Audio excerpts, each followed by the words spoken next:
everyone, welcome to my channel, and today we're going to talk about how do technology consultants get staffed. It's actually going to be very similar to how consultants in general get staffed in at least in the bigger companies, but today I'm going to talk about exactly the process, and most companies do follow this. A lot of the boutique firms may do a completely different process, but for what I'm talking about today, I've actually talked to other consultants and it seems like very similar.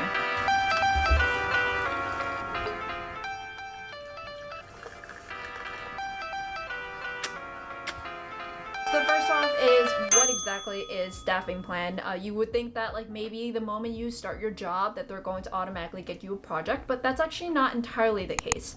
How this works is that you're essentially kind of like an organization with a bunch of people and resources that they deploy to projects. So all these people that are getting sales and then they're getting new clients, they get these projects to come in, and then now they have to actually find resources to fill this project. This means that there's two ways of actually getting a project. One is either that you're actually going to go find the project by networking. You're actually going to be networking within Accenture or a technology consulting firm or any consulting firm. You're actually going to be networking within the firm to really try to meet maybe the managing director or the engagement manager that is involved with the project and really try to get your foot in the door. And also in some companies, they do have a talent fulfillment specialist. At least that's how it is at Accenture. I don't know the exact terminology that they use at other firms, but they do have a similar term. And a talent fulfillment specialist, their specific responsibility is to find a resource to fulfill a role that they need on the project. And this could mean, depending on their expertise in the industry or maybe their skills or experience, all those kind of things, they're trying to find that sweet spot for resources to actually get that project. So what exactly is the staffing process? If you are to start your job in a consulting company right now, what is it that you need to expect? First of all, you actually need to make an internal resume. I know.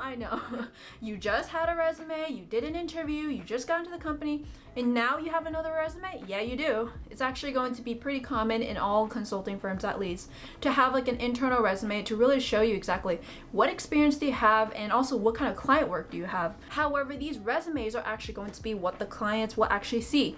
So this goes into really more of the interview process. So after that you actually try to get staffed, what really happens is that, let's say for example, the talent fulfillment specialist, they look at your resume, they're like, okay, yeah, I think this person would be a good fit for this project. So they're gonna apply that person to that particular project, or you yourself can do some networking. Maybe you do know someone that is in the AI field and you wanna go into AI. So you try to get your foot in the door, put your resume through, and then at that point, there's two ways that you can go about it. The first one would be that the actual team itself, either the project manager or the engagement manager, all those kind of people, they would be the ones trying to do an interview with you to see if you're a good fit. And this can mean that you're competing against 5 people, or you could mean also 100 people. They need to try to see if you're qualified at first, and then maybe, and I've actually personally have not experienced with this, thankfully, but some bigger clients or some important clients actually, they want to make sure that every dollar that they're putting into the project is worth it. So they actually could be interviewing you. What this means is that they'll actually have a call with you, going over your resume, almost as if you're going for a job at that company, but really it's actually for the project. So you may have to get really well versed with actual interviewing, because not even just you have to get into the tech consulting company, you actually have to get the client as well. So this is in the case that you're trying to get staffed. And if you're not staffed, you're something called on the bench, and in some companies they call it on the beach. This means that you're not on any project, you're not chargeable, and chargeable means that you're actually on any client work that is at least billable. If you're not on any client work that's billable, it's unchargeable. Or if you're doing some company work, for example, when I said that I was office champion for my +1 at Accenture, that is technically not chargeable. So those are the kind of things that we actually use in terms of how utilized is this resources? Are they 100% utilized? In this case, it would be 100% chargeable.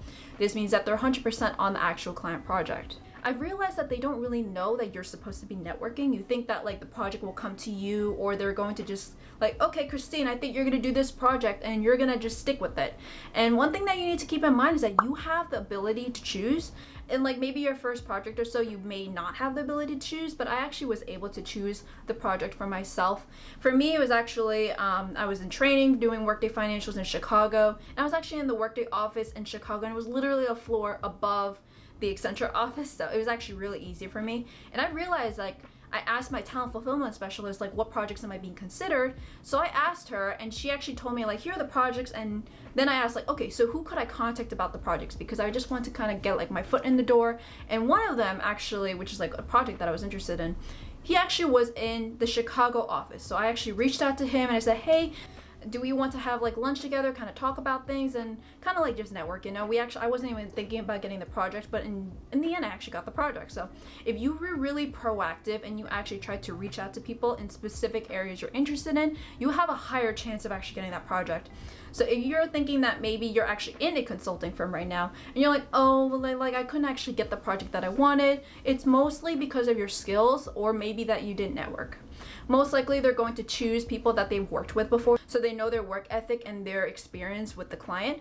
So there's like always that as well. So just make sure to constantly be networking. I know like even if you're on a project, you may like, oh, I'm done. I just don't want to network anymore. I'm just like, I have enough things to deal with. But you actually have to really need to be very proactive when networking. Like even when I'm on projects, I'm still networking to see like what projects are out there, because after like my project is over, so are everyone else in my project. So everyone else in my project are also gonna be on the bench, which means there's gonna be competition for those same roles. So we always need to make sure that you're staying proactive, and especially in a bigger company, you may have that competition as well.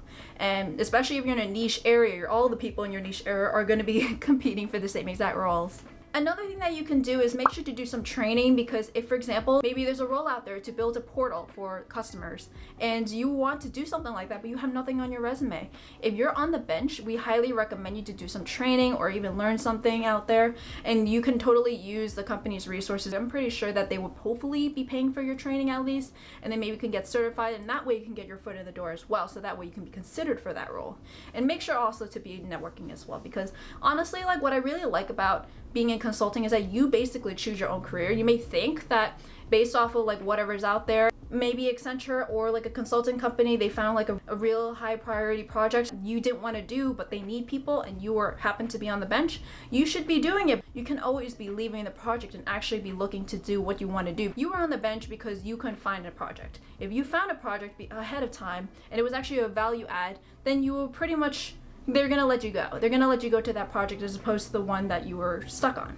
One thing I want to note about specifically on staffing is that sometimes it's actually based off of where you are. So for example, if I'm in New York and there's a New York client that actually needs my skill, they will focus on me instead of the resources in California. This is mostly to kind of cut costs in terms of like travel, and also it's really just easier for me to commute to the client office, and in some cases it's actually better for you because then you get a better work-life balance.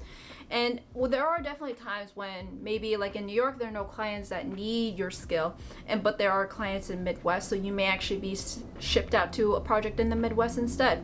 There's also times that you may even be completely remote and you can technically be working on any project out there. One thing I do want to note about staffing, or specifically projects, and I'm actually going to be going over this in a separate video, and this is actually really most of like what exactly is the team made out of, and I'm actually going to be going over in a separate video on team structure. But just keep in mind that when they do staffing, they're not only looking for resources at the firm, they may actually be looking for offshore resources, or they may also be looking at other companies, and it really depends on what the client wants. If the client thinks that they want to maybe outsource some resources to another consulting firm, they can do that as well, or they can be focusing completely by your firm, and that's usually where you can get a lot of flexibility. Like I've definitely heard of teams where they have like all different types of firms together. Like for example, in a Workday implementation, they may be Workday primed, which means it's a Workday project, but they're using Accenture resources. So just keep in mind that when you're being staffed, there's a potential that you may not be completely working with only your company's resources or only your company's employees. That's the staffing model and my tips in terms of how you can actually navigate through it. And a lot of companies, again, they do go through the staffing model of like that I mentioned before, but however, there's some that are completely different where whoever's available at the time, because it's so small, like for example, if you're in a boutique firm, if you're available, then you may just be staffed right away. I've also heard of other staffing models out there where you may be in a pod, so maybe in a team specifically, where the manager is the one that's like trying to lock that project in, but whoever's in that pod is actually going to be on that project. There's so many types of staffing models, but I'm going to say that for most bigger companies, the way that the staffing model that I mentioned is mostly going to be the way you're going. So make sure that you actually look into what kind of staffing model that your company may go for, because sometimes it does actually tell you something about the company culture. Like in this case, this kind of staffing model is really good for anyone that is a go-getter, knows exactly what they want to do, is really always going to be networking and try to keep their feet on their toes. So those are the kind of people that we're looking for, at least in the bigger firms. If you're in a boutique firm and you want to stick specifically to your pod, working with the same people all the time, that's great as well. So we would just have to kind of figure out exactly what you want to do. Just also want to keep in mind that in specific consulting firms, you may have completely different teams where you may have like someone in Chicago, someone in LA, someone in New York, all of these people. Well, meanwhile, you can also have staffing models where it's specifically all in your team, so all these projects are going to be working with the same exact people. Honestly, I've worked with one. I had an internship at a boutique firm that did exactly that. But honestly, I wasn't there long enough to know if you wanted to move to a different pod. Like, there's so many ways you can go about it. Just make sure you do your research. And honestly, being aware of like how this works out is actually going to be pretty impressive, because a lot of people that go into consulting don't really know that you actually need to do networking and you need to really be a go-getter. And this is the kind of people that we're looking for at Accenture and a lot of other bigger consulting firms. So without further ado, thank you so much. And if you have any questions, leave a comment down below. So in terms of getting a project, good luck with everything. If you're trying to get a job in technology consulting, please let me know and I'll give you all my tips. So make sure to check out my playlist over here to learn exactly how you can get into technology consulting. Enter Lightfury. So she's actually the foster cat that I've been taking care of lately. She is a foster cat from the Best Friend Animal Society, at least in New York. And she's so affectionate, so cute. But she may not be that great with cats. Like, she's struggling with Dawn and Sora hissing and everything. So if you think that you are interested in this very cute, affectionate cat, let me know. I can always let the shelter know that I have someone interested in her. Make sure to check out my Instagram to really learn about her, because I put a bunch of Instagram stories about her and future foster cats to go. Bye. Make that bank for your kitties. Aww.